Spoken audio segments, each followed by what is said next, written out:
gracia y amor, jamás seré igual, oh Dios. Tu amor es como fuego que arde en mi interior. Mi único anhelo, rendirte adoración. Con tu fuego lléname, que tu amor me atraiga al lugar donde tú estás. Quiero más de ti, Señor. En la cruz hoy me rindo. Seguiré tu llamado, Dios. Cristo, pertenezco a ti.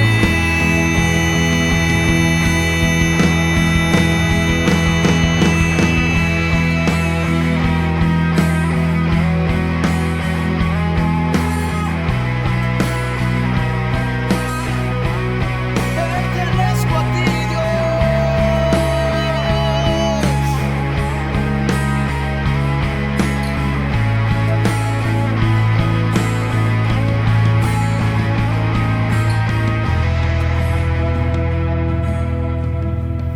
Tu amor es como fuego que arde en mi interior.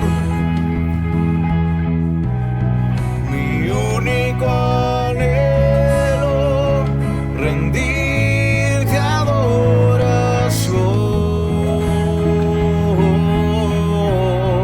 Tu amor es como fuego que arde en mi interior. Mi único anhelo, rendirte adoración.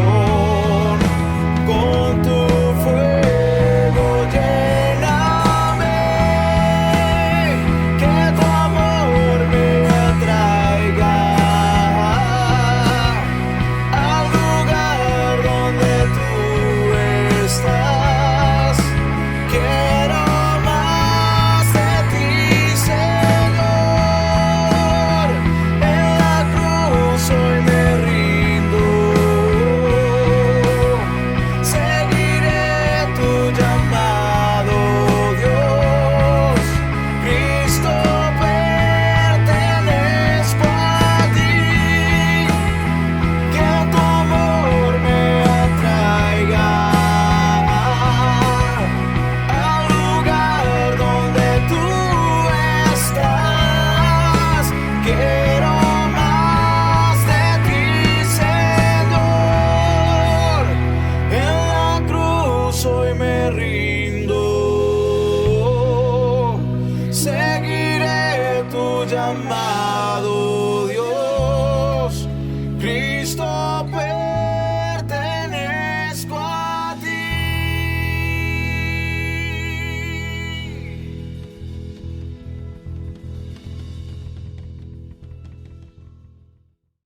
Honra y gloria damos a ti, Padre Celestial, en este tiempo, dando gracias primeramente, Señor, por el milagro de estar vivos, dándote gracias, Padre Celestial, porque tu misericordia se extiende.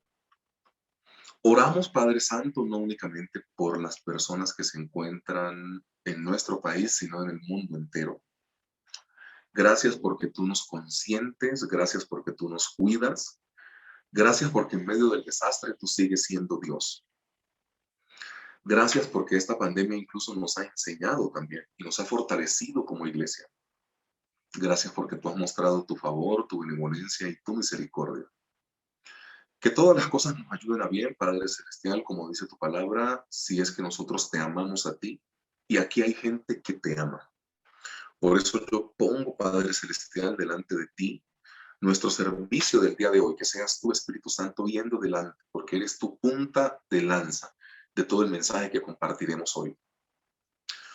Gracias porque tu palabra dice que no habrá espacio para que nosotros como tus hijos peleemos, sino que tú darás la victoria porque eres tú quien peleas nuestras batallas.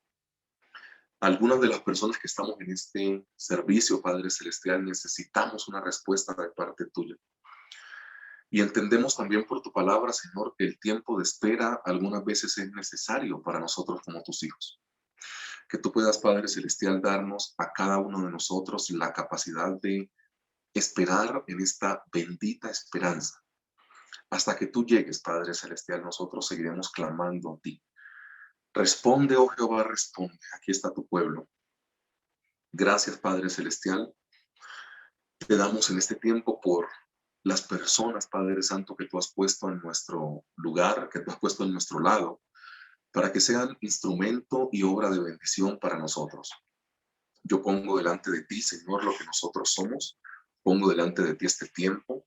Oramos por nuestros familiares que se encuentran lejos de nosotros, para que seas tú amparándoles y guiándoles en este trasegar y caminar tan difícil que llevamos por ya algunos meses.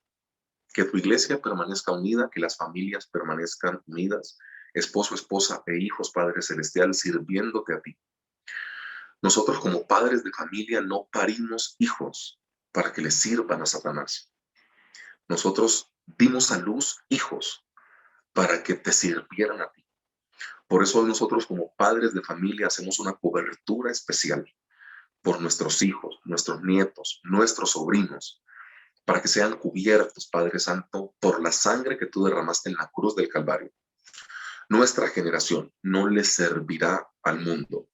Nuestra generación estará en el mundo sirviéndote a ti. Permite, Padre Celestial, que nuestros hijos crezcan en el temor y en las enseñanzas bíblicas. En tu santo y único nombre. Amén y amén. Amados, Daniel capítulo 3 nos acompañará en este tiempo, intentando hacer el complemento de la predicación que hicimos hace 8 días. Entonces tenga la amabilidad y busca Daniel capítulo 3, recordando que lo que el Señor nos habló en la predicación anterior tiene que ver con la idea de que Dios no puede salir de nosotros, por más difícil que se ponga la situación, ¿no? Acá vemos una historia en la cual unos muchachos que se cree de manera fehaciente tenían todos menos de 20 años.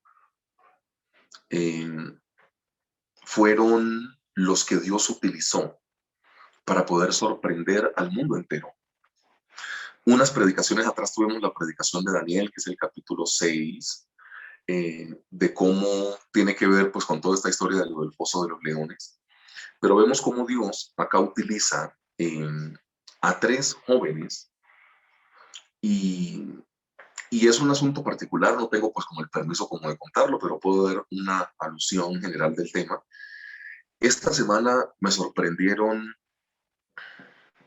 4 jovencitas de la iglesia. Mira que justamente estábamos hablando de esto, de 3 jóvenes. Yo hice mucho hincapié en la predicación de hace 8 días de que eran jóvenes los que estaban. Y yo me llevé una gran sorpresa de 4 chicas de la iglesia con unas respuestas en Dios, pero tremendas, ¿no? Entonces, no tengo como el permiso para poderlo contar ni para dar nombre, porque ustedes quizás las conocen, pero son unas chicas de la iglesia que me sorprendieron totalmente porque son fieles al Señor en lo poco. Y Dios, yo sé que las va a colocar en lo mucho. O sea, y para mí fue una respuesta de que vamos por buen camino. ¿Sí me entendés? O sea, yo estaba normal y me llamaron, pastor, ¿cómo hacemos para tal cosa? Y fueron muy jovencitas. Y yo dije, Dios mío, es respuesta a lo que Dios ha puesto en mi mente y en mi corazón y cómo Dios honra a las personas que le son fieles a Él. Daniel capítulo 3. Que Dios no salga de ti es nuestro título. La palabra del Señor dice en el versículo 1 de la siguiente manera. El rey Nabucodonosor hizo una estatua de oro cuya altura era 60 codos y su anchura de 6 codos. La levantó en el campo de Dura, en la provincia de Babilonia, y envió el rey Nabucodonosor a que se reuniesen los sátrapas, los magistrados y capitanes, oidores, tesoreros, consejeros, jueces y todos los gobernadores de las provincias para que viniesen a la dedicación de la estatua que el rey Nabucodonosor había levantado. Verso 3. Fueron pues reunidos los sátrapas, magistrados, capitanes, oidores, tesoreros, consejeros, jueces y todos los gobernadores de las provincias a la dedicación de la estatua que el rey Nabucodonosor había levantado, y estaban en pie delante de la estatua que había levantado el rey Nabucodonosor. Y el pregonero anunciaba en alta voz: mándese a vosotros, oh pueblos, naciones y lenguas, que al oír el son de la bocina, de la flauta, del tamboril, del arpa, del salterio, de la zampoña y de todo instrumento de música, os postréis y adoréis la estatua de oro que el rey Nabucodonosor ha levantado. Y cualquiera que no se postre y adore inmediatamente será echado dentro de un horno de fuego ardiente. Por lo cual, al oír todos los pueblos el son de la bocina, de la flauta, del tamboril, del arpa, del salterio, de la zampoña y de todo instrumento de música, todos los pueblos, naciones y lenguas se postraron y adoraron la estatua de oro que el rey Nabucodonosor había levantado. Verso 8. Por eso en aquel tiempo algunos varones caldeos vinieron y acusaron maliciosamente a los judíos. Hablaron y dijeron al rey Nabucodonosor: rey para siempre vive. Tú, oh rey, has dado una ley que todo hombre, al oír el son de la bocina, de la flauta, del tamboril, del arpa, del salterio, de la zampoña y de todo instrumento de música, se postre y adore la estatua de oro. Y el que no se postre y adore sea echado dentro de un horno de fuego ardiendo. Hay unos varones judíos, los cuales pusiste sobre los negocios de la provincia de Babilonia, Sadrach, Mesach y Abednego. Estos varones, oh rey, no te han respetado. No adoran tus dioses, ni adoran la estatua de oro que has levantado. Entonces Nabucodonosor dijo con ira y con enojo que trajesen a los 3 muchachos. Al instante fueron traídos estos varones delante del rey. Versículo 14. Habló Nabucodonosor y les dijo: es verdad, Sadrach, Mesach y Abednego, que vosotros no honráis a mis dioses ni adoráis la estatua de oro que he levantado. Ahora pues, ¿estáis dispuestos para que al oír el son de la bocina, de la flauta, del tamboril, del arpa, del salterio, de la zampoña y de todo instrumento de música, os postréis y adoréis la estatua que he hecho? Porque si no la adorareis, en la misma hora seréis echados en medio de un horno de fuego ardiendo. ¿Y qué Dios será aquel que os libre de mis manos? Sadrach, Mesach y Abednego respondieron al rey Nabucodonosor diciendo: no es necesario que te respondamos sobre este asunto. He aquí nuestro Dios a quien servimos puede librarnos del horno de fuego ardiendo, y de tu mano, oh rey, nos librará. Y si no, sepas, oh rey, que no serviremos a tus dioses ni tampoco adoraremos la estatua que has levantado. Entonces Nabucodonosor se llenó de ira y se demudó el aspecto de su rostro contra Sadrach, Mesach y Abednego, y ordenó que el horno se calentase 7 veces más de lo acostumbrado. Y mandó a hombres muy vigorosos que tenía en su ejército que atasen a Sadrach, Mesach y Abednego para echarlos en el horno de fuego ardiendo. Entonces estos varones fueron atados con sus mantos, sus calzas, sus turbantes y sus vestidos, y fueron echados dentro del horno de fuego ardiente. Versículo 22. Y como la orden del rey era apremiante y lo habían calentado mucho, la llama de fuego mató a aquellos que habían alzado a Sadrach, Mesach y Abednego. A estos 3 varones, Sadrach, Mesach y Abednego, cayeron atados dentro del horno de fuego ardiente. Entonces el rey Nabucodonosor se espantó y se levantó apresuradamente y dijo a los de su consejo: ¿No echaron 3 varones atados dentro del fuego? Ellos respondieron al rey, es verdad, oh rey. Él dijo, he aquí yo veo 4 varones sueltos que se pasean en medio del fuego sin sufrir ningún daño, y el aspecto del cuarto es semejante al Hijo de los dioses. Entonces Nabucodonosor se acercó a la puerta del horno de fuego ardiendo y dijo, Sadrach, Mesach y Abednego, siervos del Dios Altísimo, salid y venid. Entonces Sadrach, Mesach y Abednego salieron de en medio del fuego, y se juntaron los sátrapas y los gobernadores, los capitanes y los consejeros del rey para mirar estos varones, cómo el fuego no había tenido poder alguno sobre sus cuerpos, ni aun el cabello de sus cabezas se había quemado. Sus ropas estaban intactas y ni siquiera olor a fuego tenían. Entonces Nabucodonosor dijo, bendito sea el Dios de ellos, de Sadrach, de Mesach y Abednego, que envió su ángel y libró a sus siervos que confiaron en él. Y no cumplieron el edicto del rey y entregaron sus cuerpos antes de servir y adorar a otro Dios que no sea su Dios. Por tanto, decreto que todo pueblo, nación o lengua que dijere blasfemia contra el Dios de Sadrach, Mesach y Abednego, sea descuartizado y su casa convertida en muladar, por cuanto no hay Dios que pueda librar como este. Entonces el rey engrandeció a Sadrach, Mesach y Abednego en la provincia de Babilonia. Que Dios no salga de ti. Nosotros, el fin de semana inmediatamente anterior, vimos la introducción del texto y la respuesta, ¿cierto? Cómo Dios da respuesta a la vida. Y la síntesis del pasaje bíblico es que estos muchachos fueron movidos de Jerusalén, pero Jerusalén no salió de ellos. Y lo bueno es que nosotros podamos movernos por diferentes partes del país, pero que el Señor nunca salga de nosotros, ¿ok?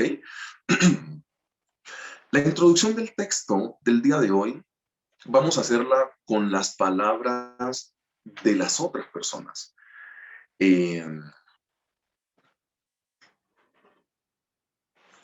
La nación de Babilonia pudo ver que ellos seguían siendo ellos, aún en medio de la prueba.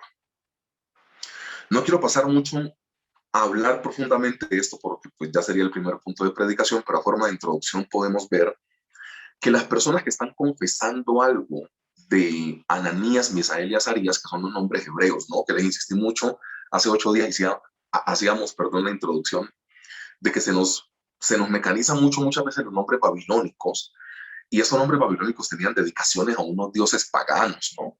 Entonces es mucho mejor decirles Ananías, Misael y Azarías, que la gente no se lo sabe mucho, pero es mejor decirles así.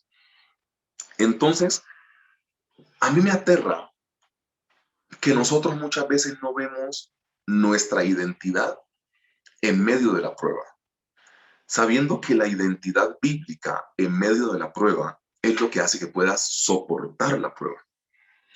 No lo digo en mis palabras, voy a colocarlo en las palabras de ellos. Cuando se juntan los sátrapas y los gobernadores, en el versículo 27, dice que ellos se ven, se reúnen, y ellos analizan cómo el fuego no había tenido poder alguno sobre sus cuerpos. Entonces ellos ven que los 3 están adentro, o sea, siguen siendo ellos.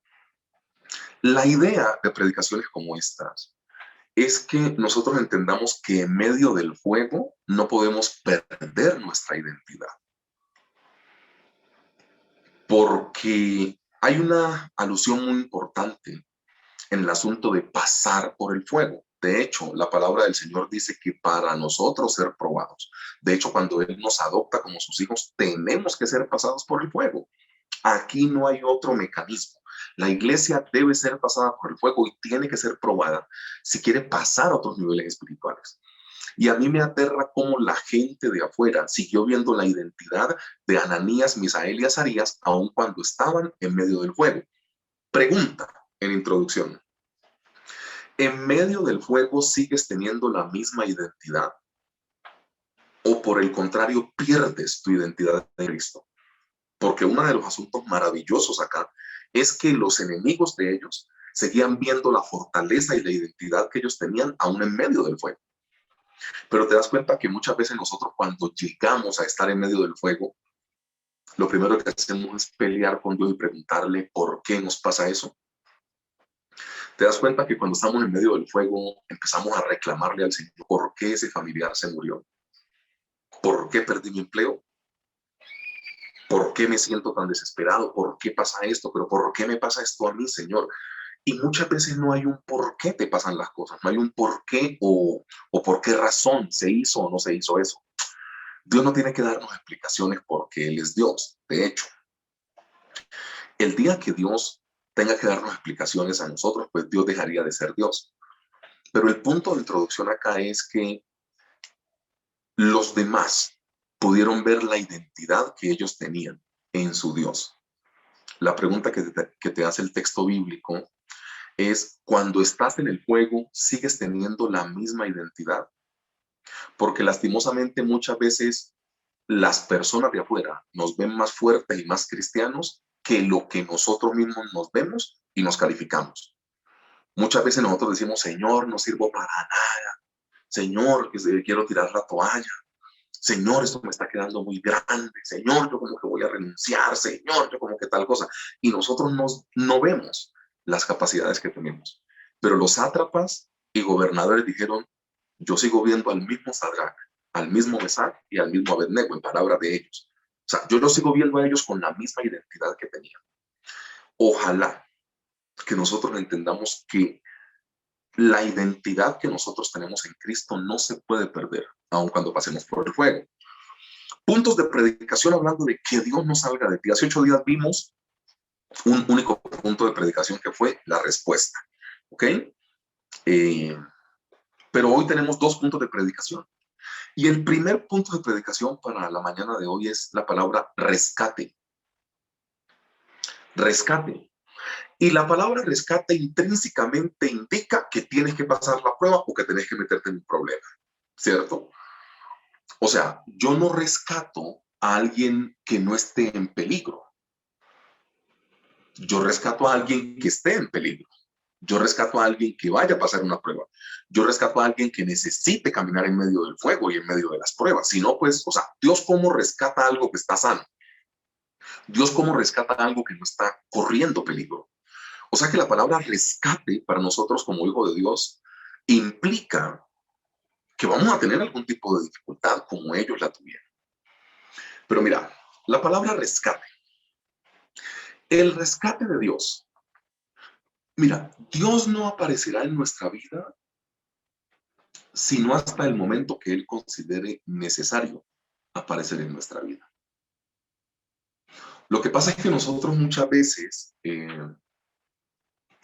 queremos, no sé si la palabra o el ejemplo que voy a utilizar sea como el mejor, pero nosotros muchas veces queremos como traer a Dios más rápido con nuestras oraciones. De hecho, algunas veces algunos de nosotros hemos sido tan osados que le hemos puesto plazos al Señor. O sea, Señor, que de aquí a mañana pase tal cosa. Y algunos hemos entendido un poco mal las señales de Gedeón en Jueces capítulo 6, porque nosotros creemos que nosotros podemos coaccionar a Dios y podemos decirle que es a este momento que Él tiene que hacer una cosa. Y algunas veces Dios responde, pero creo que son mecanismos bien arriesgados, ¿no? Si tal día no pasa tal cosa es porque Dios me quiere mostrar que no, eso no funciona así, hermano. O sea, Dios reveló su voluntad hace 2000 años enviando al Señor Jesús a la cruz del Calvario, que es nuestro Salvador. Ya la voluntad del Señor se expresó desde hace tiempo. Esas triquiñuelas y esos juegos de que si Dios responde o no responde, hay que tener cuidado al decirlas, porque es que el diablo se puede meter en medio de eso. O sea, es como lo que muchas veces decimos en chiste, ¿no? Entonces, al joven de la iglesia le gustaba Claudia, le gustaba Gabriela, le gustaba Laura y le gustaba Sandra. Y un día el muchacho en oración dijo, ay, Padre Celestial, que de estas 4 la que llegue vestido de amarillo, esa va a ser mi esposa. Y resulta que ese día fue Israel el que fue vestido de amarillo. En ese orden de ideas, en ese orden de ideas, esas señales que nosotros le ponemos al Señor y que si tal día no pasa tal cosa y que la que se vista de rojo es, eso hay que cogerla suave porque no funciona tan así. Algunas veces Dios utiliza eso. Lo que él hizo con Gedeón fue utilizar lo que Gedeón tenía a su mano para poder confirmarle que Dios lo iba a rescatar de los manos de los madianitas. Pero muchas veces este asunto de las señales tiene que ser cogido como con más pinzas. Dios aparecerá en nuestra vida en el momento que Él considere necesario. Daniel 3:25 dice, y Él dijo, he aquí yo veo 4 varones sueltos que se pasean en medio del fuego sin sufrir ningún daño. Y el aspecto del cuarto es semejante a hijo de los dioses. O sea, la gente de afuera puede notar que Dios está con nosotros. Nosotros algunas veces no notamos que Dios está con nosotros. Mira, muchas veces nosotros estamos afrontando algunos problemas y dificultades y decimos, Dios mío, yo siento que no doy más. Pero Dios mío, ¿dónde estás? ¿Por qué me has abandonado? Y muchas veces al mismo tiempo la gente de afuera lo que está viendo es, pero qué fortaleza tienen ellos. Mira el problema que tienen y todavía siguen confiando en Dios. Mira, con la declaración de fe que ellos habían hecho, ellos podían haber pensado, hablo de Ananías, Misael y Azarías, ¿cuál es la declaración de fe que ellos hicieron antes? El Dios a que nosotros servimos nos librará. Y después le dijeron, y si no, pues sepa que tampoco le vamos a servir a usted. Con la declaración de fe, la Biblia nos demuestra que en algún punto ellos hubiesen podido pensar que con la declaración de fe que hicieron, Dios iba a llegar antes. Porque ellos están parados en la raya y dijeron, nosotros tenemos confianza que Dios al cual servimos nos va a rescatar. Y con esa declaración de fe, Dios no llegó. Porque ellos fueron echados al horno de fuego. O sea, yo veo que hay como cierto síntoma en la iglesia. Y el síntoma en la iglesia es, Señor, no me dejes pasar por la prueba. O sea, el doctor ve algo que no está funcionando bien en tu cuerpo. Entonces nosotros estamos más acostumbrados a coger el diagnóstico y decir, Padre, yo renuncio a este diagnóstico y me van a hacer unos exámenes. Y el laboratorio se toma 15 días para que los exámenes puedan dar su resultado. Y nosotros en esos 15 días hacemos ayuno y oración con la firme intención que el diagnóstico sea positivo o favorable a nosotros.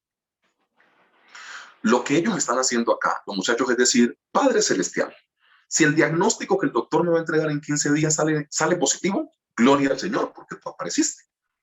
Y si sale negativo, gloria al Señor, porque te puede glorificar.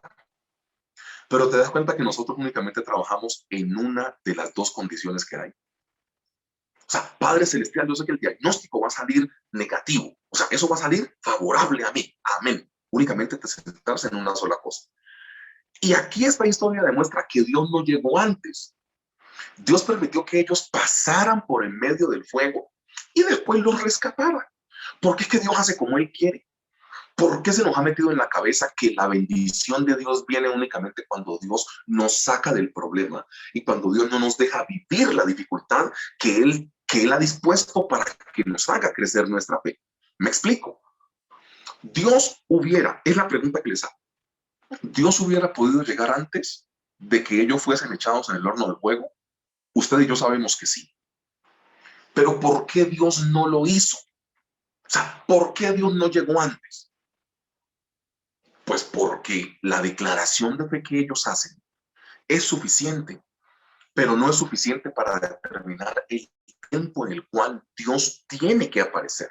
O sea, Dios los hizo pasar por la prueba con la intención de enseñarnos a nosotros que debemos pasar de las palabras a los hechos. Claro.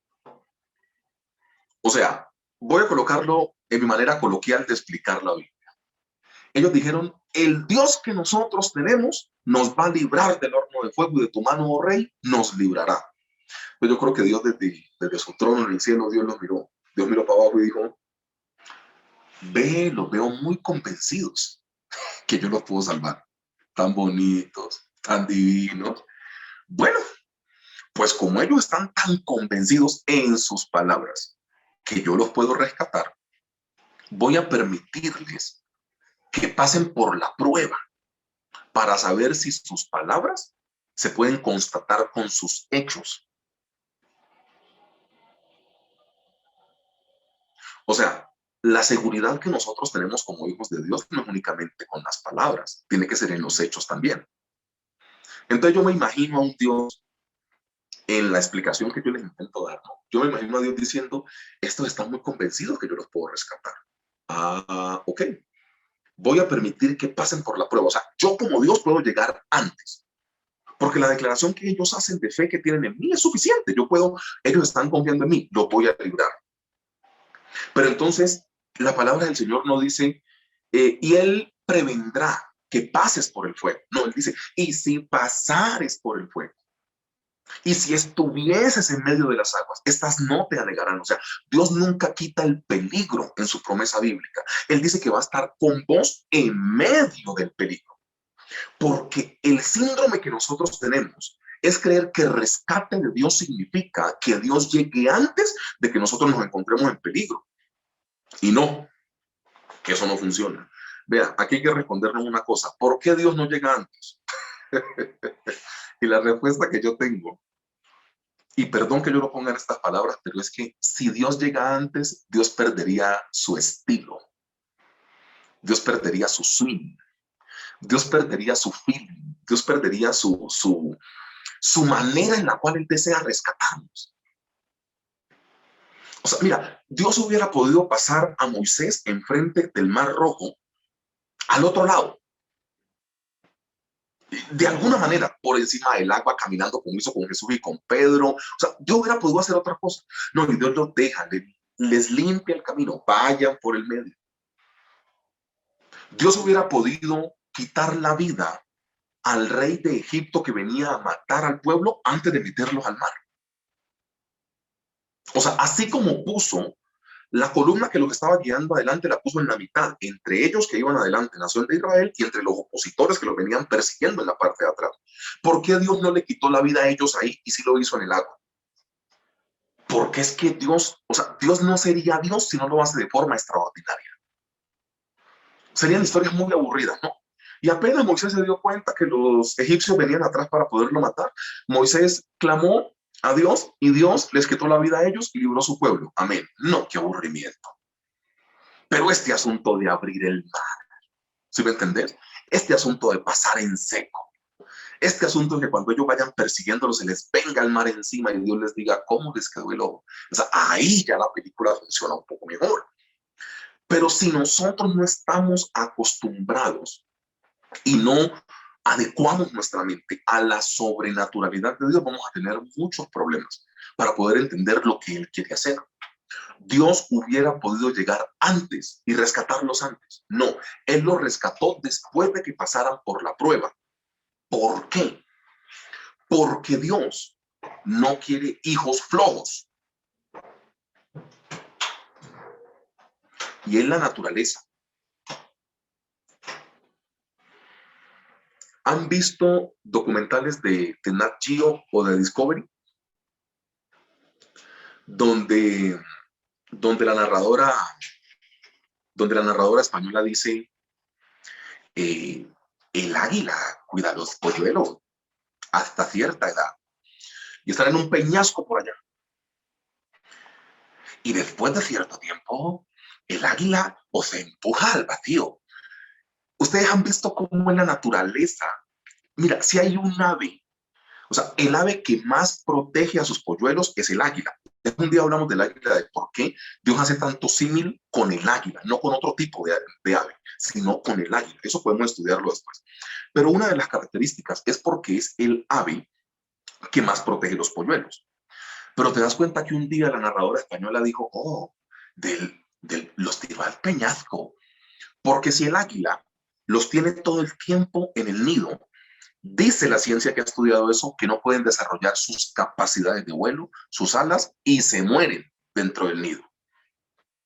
Entonces, el águila, que es la que más protege, algún día, pero es que los empuja. No sé si ustedes han visto lo que yo les estoy intentando narrar. Los empuja. Les da 2 picotazos, los despierta y los tira al vacío. Pero son metros, hermano, hacia abajo. Y tienen que volar o se estortillan por allá abajo, hermano. Es lo mismo que hace Dios. Si Dios todo el tiempo te cubre, te cubre, te cubre y no deja que experimentes cosas, tu fe no va a crecer y te vas a morir en el nido como un pichón de águila. Él tiene que lanzarte al vacío para que algunas veces entendas que el rescate de Él viene cuando te tiras al vacío, no únicamente cuando te quedas en el nido. Perdón por mi voz española que es terrible. Entonces, mira, ¿por qué Dios no llega antes? Porque si Él llega antes pierde su estilo. Mira, donde Dios ha llegado de forma poderosa es que hemos podido testificar y la gente se ha podido convencer. Señor Jesús, Lázaro, el que amas, está enfermo. Todavía estaba en cama, vivo. Si el Señor Jesús llega y lo sana estando en el lecho, el milagro pierde fuerza. Él esperó 4 días, donde en una costumbre judía se decía que ya dice que el alma y el espíritu habían salido del cuerpo, se empezaba a descomponer por dentro, entonces él calculó el tiempo y dijo, les llego al 4.º día, para hacerlo de forma chocante y sobrenatural. Entonces llegó a la tumba y le dijo, Lázaro, papi, salga. Y Lázaro salió. Ya. ¿Por qué el Señor Jesús no llegó antes, hubiendo podido llegar antes? Porque si llega antes, el milagro pierde fuerza y no testifica. Y cuando Lázaro sale de la tumba, dice que toda la gente ahí creyó y se maravillaban del Señor. ¿Te das cuenta por qué Él llega después? ¿No llega antes? El rescate de Dios no significa que Dios te evite y te quite el problema, sino que después del problema te rescata. Algunas veces Él puede anticiparte y Él puede anticiparse en el tiempo y no te permite pasar por el problema. Pero otras veces Dios va a permitir el problema para poderte rescatar y que muchos puedan confesar que la grandeza está en Él y no en nosotros, empezando por ahí. Hablando del rescate, debemos acondicionar nuestros corazones para lo extraordinario de Dios. Si no, no lo podemos hacer. Y lo segundo que muestra el texto de hoy es propósito. Y yo leo Daniel 3:28. Propósito, o sea, rescate y propósito. El propósito en Daniel 3:28 dice, entonces Nabucodonosor dijo, bendito sea el Dios de ellos, de Sadrach, Mesach y Abednego, que envió su ángel y libró a sus siervos que confiaron en él y que no cumplieron el edicto del rey y entregaron sus cuerpos antes que servir y adorar a otro Dios que a su Dios. ¿Cómo el rey llega a esta declaración? ¿Cierto? En este propósito hay 2 vertientes. Y el propósito A, por decirlo así, o el primer propósito, es el rey decreta o pronuncia lo que Ananías, Misael y Azarías le hacen ver. Reitero, el rey decreta lo que ve. ¿Quién le hizo ver al rey lo que vio? La fe de estos muchachos. Entonces, el rey pronuncia y decreta lo que los hijos de Dios le hacen ver. Las personas se van a referir a Dios algunas veces de acuerdo a lo que nosotros mostremos de Dios. Es la verdad. Perdón, pero esto hay que decirlo. Algunas veces la gente no cree en Dios porque ve que nosotros como hijos de Dios no creemos en Dios. Tan simple como eso. Mira, yo un día tenía una cita médica en Bogotá de nuestra hija. Ustedes saben la condición pues, que tiene nuestra hijita. Teníamos cita en Bogotá. Entonces, estábamos preparando todas las cosas en la noche y yo no tenía todo el dinero para poderme, o sea, yo tenía el dinero para poder ir a Bogotá y pagar los 2 peajes yendo y por ahí 30.000 pesos de gasolina. Yo tenía eso. Y mi esposa, Nata, me dice la noche anterior, mi amor, ¿todo está listo? Le digo, todo está listo. Yo tenía la plata de irme. Entonces, imagínense las cosas que se inventa Dios. Hay un amigo que está en Ciudad de México y Dios le pone en el corazón de mi amigo en Ciudad de México a este chocolatito. Porque mi amigo después cuando se encuentra conmigo me dice, yo estaba en México y tenía una pensadera en voz, una cosa que yo no sé. Y me dio por escribirte y por mandarte un WhatsApp. Negro, mira que te estoy pensando mucho. Quiero verte, pero yo sé que vos estás en Tuna. Pero yo ya iba hacia Bogotá. Entonces, para hacer la historia larga, una historia corta, para no traicionar pues el tiempo, yo me voy para Bogotá únicamente con los pasajes de ida hacia Bogotá, a la cita médica. Y él llegó al aeropuerto, me llamó y me dice, mira que yo te tengo en el corazón y quiero verme con vos, pero yo sé que vos estás en Tunja. Le dije, no, papito, yo estoy en Bogotá. No, ¿cómo así? Veámonos. Yo hago vuelo Ciudad de México, Bogotá, y en 4 horas hago Bogotá-Cali, por vuelo también. Entonces, veámonos. Nos vimos con el hombre. Y el hombre me dice, te invito a desayunar. Y yo le dije, bueno, vamos a desayunar. Yo dije, no, pues ahí en Chapinero. No, me dice, vamos a desayunar al aeropuerto. Si ustedes entienden, listo, que él hubiera pagado el desayuno en el aeropuerto, vaya y venga. ¿Usted se imagina la fracción del parqueadero en el aeropuerto? ¿Usted se imagina qué pasó por la mente de este chocolatito? Y yo decía, Dios mío, al aeropuerto. O sea, yo meto ese carro allá y yo no tenía plata ni para regresarme a Tunja. Iba a tener para andar pagando el parqueadero del aeropuerto. Yo dije, Dios mío, ¿qué voy a hacer acá?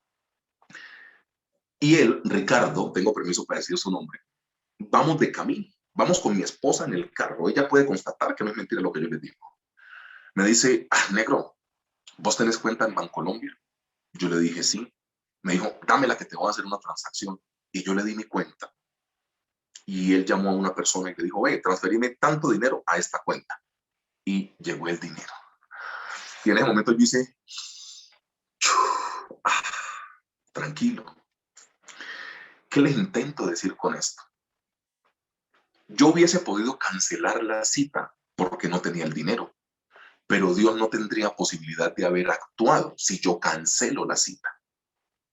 Yo no quiero hacer un mensaje irresponsable el día de hoy, pero sí creo que hay cristianos muy amarrados, bueno, no tacaños, aunque los hay, pero, pero yo digo amarrados es en que si todo no fluye perfectamente, yo no me muevo. Olvidando así que fue cuando los sacerdotes que iban con Josué, cuando los sacerdotes colocaron el pie en el Jordán, fue que el Jordán se abrió, no antes. Nosotros muchas veces, si no vemos todo milimétricamente, o sea, ¿dónde está lo de tomaré el dinero de los impíos y los colocaré a vuestros pies? ¿Dónde está lo de compraréis sin tener dinero? ¿No será que esas promesas bíblicas es como para poder tomar la iglesia? O sea, yo muchas veces veo a la gente que hasta que no tenga todo, absolutamente todo, y más del 100%, todo absolutamente súper firme, no dan el primer paso. Si vos no das el primer paso en incertidumbre, Dios no puede actuar. Lógicamente que pues mi esposa no sabía pues que yo no tenía la plata. Entonces yo me fui. Y cuando él hace la consignación, comimos en el aeropuerto, pim, pim, pim, pim, pim. Y yo fui al cajero de Bancolombia del aeropuerto, metí la tarjeta y escuché ese sonido celestial que hace y ¡pah! Sale el dinero. Y yo me fui así bien pinchadito y pagué el parking del aeropuerto. Carísimo, pero lo pagué. Pum, pum. Y me vine para Tunja. Cumplimos la cita de la niña y dejé un espacio para que Dios se glorificara en mi vida. La cosa es, si no le dejas espacios para que Dios se glorifique, ¿cuándo vas a ver su grandeza? Es que nosotros queremos ver la grandeza, es eso, ¿no? O sea, Señor, estoy enfrente del mar rojo, ¿lo abres, por favor? Y Jehová abrió el mar y yo pasé. No, no. ¿Qué hacemos aquí? Pedro, Señor Jesús, si eres tú, manda que yo vaya a ti sobre las aguas. Pues camine. Y Pedro se tiró a las aguas. O sea, nosotros tenemos que darle espacios para que Dios se glorifique. O sea, Dios no se glorifica en la vida de muchos cristianos porque somos muy amarrados a la estabilidad. Ay, no, si esto no es así, o sea, hermanos, compraréis sin dinero es una promesa para la iglesia. Pero hasta que no tengamos todo estable, no lo hacemos, ¿no? Ay, Señor, estamos clamando por una casa porque tenemos 20 años pagando arriendo, Señor. Y miramos cuánto nos ganamos y decimos, ¿el banco qué me va a prestar con eso? Hay otros que tienen un poquitico más de fe. Van al banco y les dicen, no, tienes que dar el 20% del inmueble y te prestamos el resto. La gente dice, ay, no, ¿y a dónde voy a sacar ese 20%? Y si en un asunto de locura vas a firmar los papeles y después de firmar los papeles Dios se glorifica, ¿qué pasa? No estoy haciendo un llamado a la irresponsabilidad bíblica, que es otra cosa. estoy haciendo un llamado a darle espacios para que Dios se glorifique. Quiero comprar una casa. Sí, ¿cuánto vale? 100 millones. ¿Cuánto tengo en la cuenta? 90. Bueno, vamos y los 10 los conseguimos. Eso no es fe. Eso no es fe. Quiero comprar una casa. ¿Cuánto vale? 100 millones. ¿Cuánto tengo? Las ganas. Esto es fe. Esto es fe. Yo no voy a contar algunas cosas que yo he hecho por ahí, los más cercanos, o no los más cercanos, por los que más te loco de esto, Carlito Golarte, Rosario, Miriam, Eduardo, Jonathan, saben cómo manejo yo mi vida. Y si yo les contara algunas cosas, yo creo que ustedes se retiran de la iglesia porque tienen un tipo bien loco de pastor. Yo no hago las cosas porque tenga la plata en la cuenta, yo las hago porque Dios me las muestra. Pero así es sencillo. El día que nosotros entendamos que Dios necesita espacios para poderse glorificar, nuestra vida va a cambiar. Muchas veces la gente no confiesa el Dios tan poderoso que nosotros tenemos, es porque nosotros no lo mostramos poderoso. Literalmente, mi hija no cabía en el carro que teníamos antes por la condición que tiene en la pierna. Entonces un día yo aquí en la casa hago mi devocional y Dios me dio tranquilidad de algo y me fui para Chevrolet. Y me senté con la gerente del punto de Chevrolet. Entonces ella me dice, sí señora, ¿en qué le puedo servir?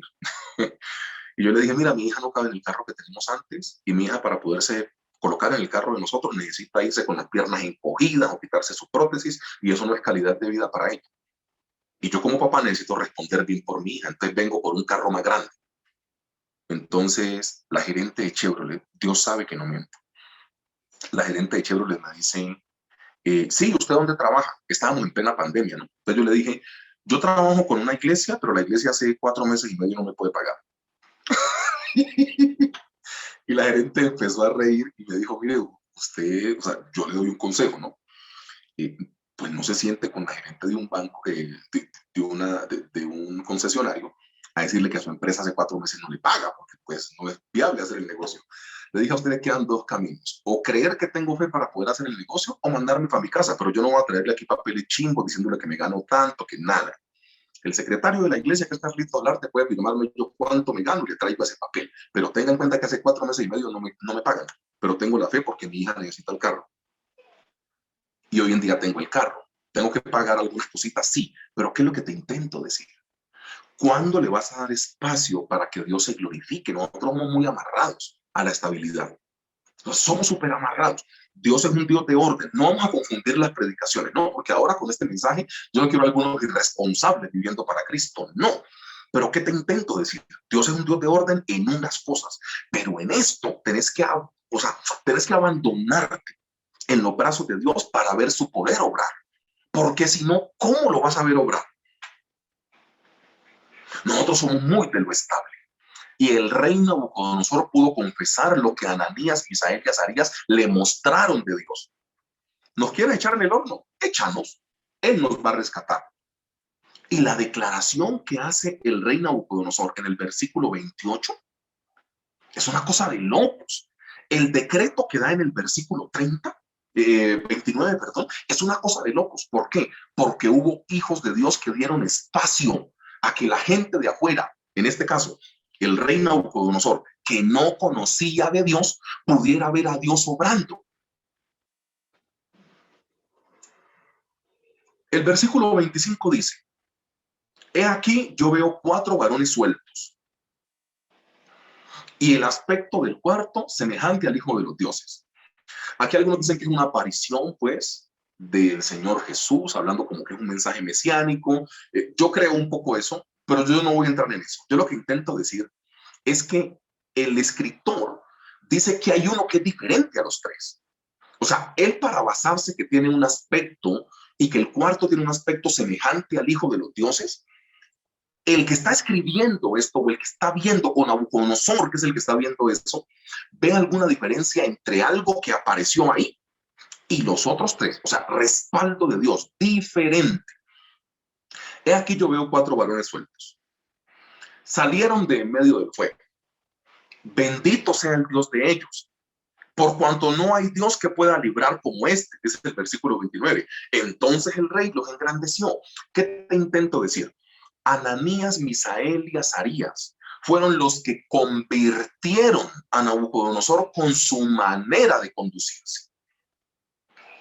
La pregunta es, ¿la manera en la cual te conduces ayuda a la conversión de la gente o a la no conversión de la gente? Esa pregunta hay que responderla. O sea, la manera en la cual te conduces ayuda a la conversión de tu Nabucodonosor o no ayuda a la conversión de tu Nabucodonosor. Es tan simple como eso. No renuncies a la prueba, porque es la manera en que los demás podrán ver el Dios tan poderoso que tienes. Y no seamos tan gallina, hermano. No seamos tan timoratos en las cosas de la fe. Vea, 5 por 2 es 10. Pero 5 por 2 en la lógica bíblica comieron 5,000 hombres, sin contar mujeres y niños, y sobraron 12 cestas de pan. Son los mismos números, la misma multiplicación. Una es terrenal, otra es celestial. ¿En cuál quieres vivir? 5 por 2 es 10 en la tierra. En el plano celestial, 5 por 2 es que te comen 5,000 hombres sin contar mujeres y niños y sobran 12 canastas. Y la palabra dice que comieron hasta que se saciaron, o sea, el ombligo se les paró, pues, de lo lleno que quedaron. Eso es 5 por 2 en el reino. Eso es 5 por 2. 5 panes y 2 peces. Se alimenta toda esa gente. El día que entendamos. El propósito A tiene que ver con eso. La gente va a ver a Dios de acuerdo a nosotros. La gente va a conocer a Dios referente al poder que opere de Dios en nosotros. Y el poder de Dios no puede operar en nosotros si nosotros somos unos miedosos. Yo creo que muchos de nosotros cuando lleguemos al cielo vamos a preguntarle al Señor, Señor, pero ¿por qué nunca me diste una casa y me dejaste toda la vida pagando arriendo? La respuesta de Dios va a ser, ¿y usted cuánto se arriesgó? Gallina. ¿Cuándo me va a arriesgar? O sea, ¿cuándo te vas a arriesgar por ese sueño que tenés? Ay, no, porque es que los bancos ya no me contratan, los bancos ya no me prestan, con esta edad que empresa me contrata. Y los cristianos tenemos un lenguaje que me dan ganas de mechonearnos. No, perdón, pero es que es en serio. Hermano, y usted que no, con esta edad, ¿quién me contrata, pastor? Venga, y hermano, no, no, y es que el banco ve mis extractos y ¿qué me va a prestar? O sea, no estamos hablando, o sea, no es la gente de la tierra quien te bendice, es Dios, porque tu economía y tu contabilidad es celestial. Coloca un momentico el espejo retrovisor, me pucha el tiempo y me fue. Coloca un momentico el espejo retrovisor. Mira las cosas que tenés en tu casa. En tu casa podés tener un buen televisor y ese televisor puede valer más que la plata que vos mensualmente te ganás. ¿Cómo lo compraste? Mira tu nevera, mira tu lavadora, mira tu microondas si utilizas o no, mira tu horno, mira tu sala, tu juego de mesa, mira el carro que tenés, mira la casa que tenés. En ese punto vos decís, ¿yo cómo pagué esto ganándome tanto? Y aún así hay que predicarte de que Dios es grande, hombre. No, papá, el cristiano tiene que darle espacios para que Dios se pueda dignificar y glorificar. El cristiano tiene que perder el miedo. No, y es que yo como me meto en eso, que, hermano, venga, le digo una cosa. Vuelvo a la historia de mi amigo Ricardo, que mi esposa lo conoce. Ricardo después, él trabaja con piña o algunas cosas por allá en mi pueblo donde yo soy, en Carlos Cauca. Un territorio maravilloso, a unos negros hermosos, mirando. No mentira. Entonces, yo después le digo a Ricardo, Richie, ven y te cuento una historia. Richie, el día que vos llegabas de Ciudad de México y que vos consignaste a mi cuenta, yo no tenía un peso. Entonces Ricardo me dice, pero parece bobo, nosotros somos amigos. ¿Por qué apenas nos vimos no me dijiste que no tenías para regresarte a Tunja? Yo le digo, porque si yo te digo, el milagro pierde fuerza y Dios no actúa. Vos podés darme plata porque sos mi amigo, mi mamá. Si yo te pido, préstame 100,000 y me lo prestas y yo me regreso a Tunja. Pero no dejo que Dios actúe. Ricardo me mira, se coge el mentón. Él siempre hace esto, así. Me dijo, negro, vos sos muy responsable. Vos cómo te venís con tu mujer y con tu hija para una cita y tener cómo devolverte.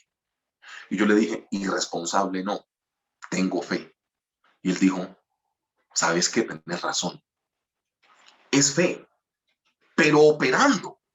Nada, es que nosotros tenemos fe cuando cada mes nos pagan. Nada, eso así es muy fácil, hermano. No estoy denigrando de la gente que tiene un buen empleo y un buen salario. No, no, no, no, pero entiendan, o sea, cuando usted sabe que los primeros 5 días le pagan, pues usted tiene un tipo de fe. Pero el día que Dios le quite eso, es donde usted tiene que demostrarle a Dios si sigue teniendo la misma fe.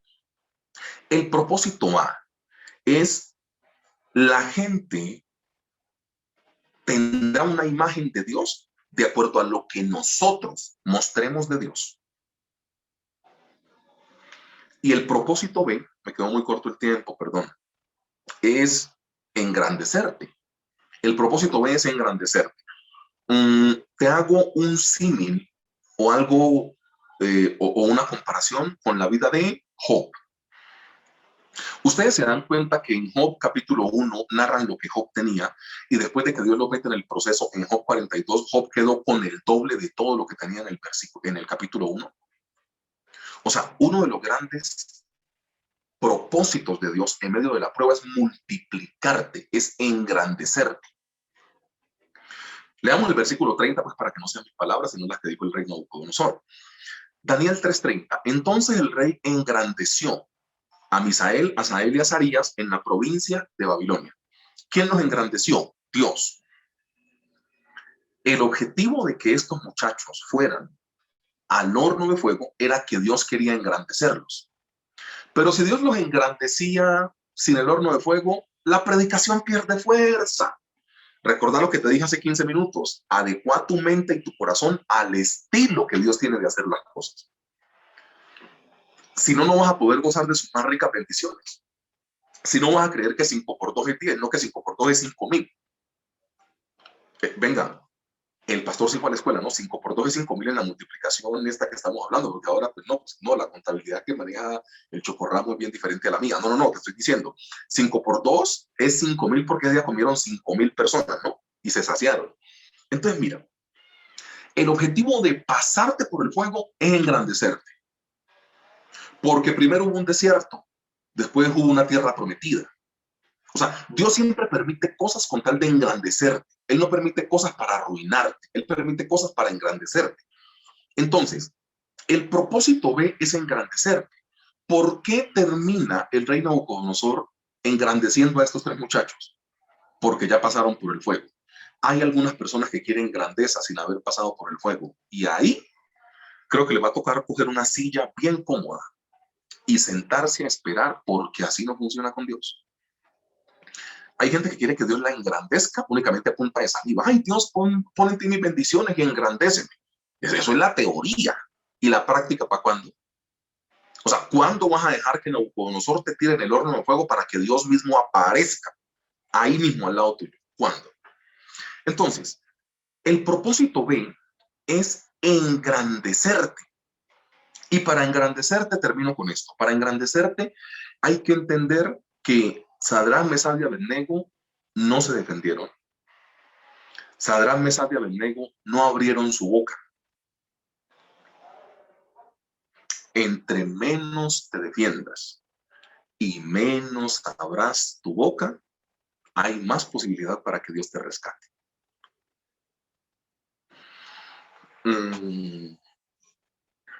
Esperemos hasta que Él llegue. Yo me sé una historia y con esa historia voy a terminar. Mira, ustedes recuerdan la vida de José, y Jehová estaba con José, y Jehová estaba con José. O sea, el rey Midas bíblico era José. Todo lo que tocaba lo volvía oro, pues. Estuvo en la casa de Potifar y la casa de Potifar prosperó. Estuvo en la cárcel y la cárcel prosperó. Estuvo con Faraón y la casa de Faraón prosperó. Pero ustedes recuerdan que un día, no sé, porque es que tiene que ser muy berraco, pues, irte a quedar casi 11 años por allá preso por un crimen que no cometiste. Entonces, José lleva menos de un año en la casa de Potifar. Y cuando la Poti, la esposa de Potifar, se inventa este cuento, lo meten preso. Este tipo está más de 10 años preso. ¿Qué es lo que te intento decir con esto? José, en un punto como que se intenta desesperar. Y cuando toman la vida del panadero, ustedes recuerdan, cuando el copero va a salir, José le dice al copero, papi, vení, háblale bien de mí, pues, a don Fara. Háblale bien de mí al faraón. Y Dios es tan maravilloso que permitió que a ese man se le olvidara el favor que José le había hecho. Eso lo predicamos, no sé si fue el año pasado, hicimos toda una serie de un mes hablando de la vida de José. José le dice al copero, papi, o sea, algo así, no, yo te hice un favor. Cuando estés delante del rey, háblale bien de mí para que me saque de aquí. Y Dios dijo, autopromocionándose, defendiéndose el mismo, muy bonito. La palabra del Señor cuando llegó la crisis, dice, pasados 2 años, el copero dijo, hasta ahora me acuerdo de mis males. 2 años se acortó o se alargó el proceso de José. ¿Por qué?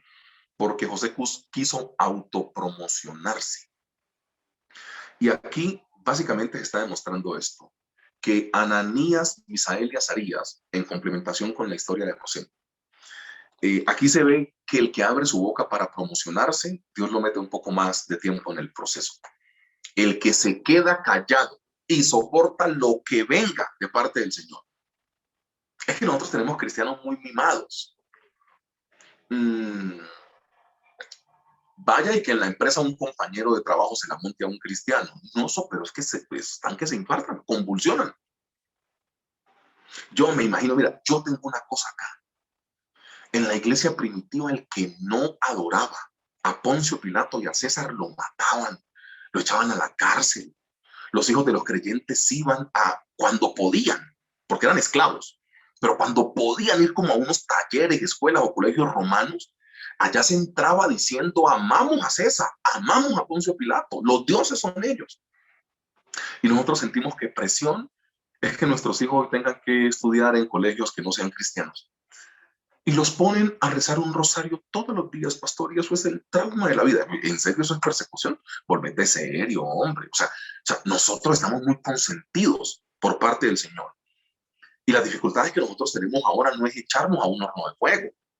Entonces, lo que te intento decir acá es que la promoción propia o el intentar quitar el peligro a través de nuestras palabras tenemos que erradicarlo en nuestra vida. José, un buen siervo de Dios, y Jehová estaba con José. Dios no dice tanto que estuvo con una persona como con José. Y Jehová estaba con él, y Dios estaba con él, y Dios estaba con él, y Dios estaba con él. Pero cuando dijo, oiga, acuérdese de mí, no dejó que Dios siguiera estando con él y que fuese la mano de Dios quien le rescatara, sino que confió más en los hombres. Y le dijo al panadero, papi, hable de bien de mí a Faraón. Y yo esa historia me la sé. O sea, yo estoy a favor de los palancazos después de que Dios haya metido su mano. El cristiano se decepciona porque quiere. Y mire, y este primo mío que trabaja en la alcaldía, le pasé mi hoja de vida y no me ayudó con el puesto. Primo, porquería ese. No, tu primo no es una porquería. Es Dios diciendo, primo, no le recomendes porque necesito hacerlo a mi manera. Ya, deja de coger lucha con la gente en la tierra, que el problema tuyo está en el cielo. Tenés que entender que la promoción propia o particular, conocida como autopromoción, jamás superará la promoción divina. Entonces, el propósito B, a través de pasar por las pruebas, es que Dios se engrandezca a través de tu vida. Y Dios lo hace así, sencillamente porque si Dios lo hace antes, usted y yo, como somos bien así, dejémoslo en así, piense lo que usted necesite pensar. Como usted y yo somos bien así, pensamos que la gloria y la honra es nuestra. Cuando Dios llega antes y lo hacemos como con medio de nuestra fuerza, decimos, es que yo soy muy inteligente, es que soy muy bueno en la empresa, es que yo. ¡Ja! Dios tiene propósito perfecto en todo. Y si Él ve que en un punto nosotros vamos a tomar la gloria que únicamente le pertenece a Él, Él nos deja pasar por la prueba para que al final se note de manera evidente que fue Él quien nos pudo rescatar, no nuestras fuerzas. Que el Señor nos ayude y que predicaciones como la del día de hoy, hablando del rescate y del propósito, se queden grabadas en nuestra mente. La iglesia debe arriesgarse un poco más. La iglesia no debe ser tan timorata y tan miedosa en el hecho de tomar decisiones. Dios es un Dios de orden, no estamos desconociendo eso. Pero si no te tiras en los brazos de Dios para que Él te rescate, ¿cómo vas a hacer para que Él te pueda rescatar? O sea, Dios, ¿cómo muestra su poder si el que controla tu vida sos vos? Es lo que te intento preguntar. ¿Cómo vas a hacer para que Dios llegue de forma sobrenatural y pague tu deuda y te dé la casa y te sane tu cuerpo. O sea, ¿cómo vas a hacer esto si siempre estás echándole la culpa a todo el mundo? Y que tu familia te dejó solo, y que los doctores no sirven, y que la familia, y que la iglesia, y que no, hermano. O sea, aquí toca sacarse ese cuento de la cabeza. Confiemos en el Señor de forma fehaciente y clara, que Él lo que tiene que hacer, lo va a hacer. Oremos. Papá, yo te doy gracias, Padre Celestial, por todo lo que tú haces.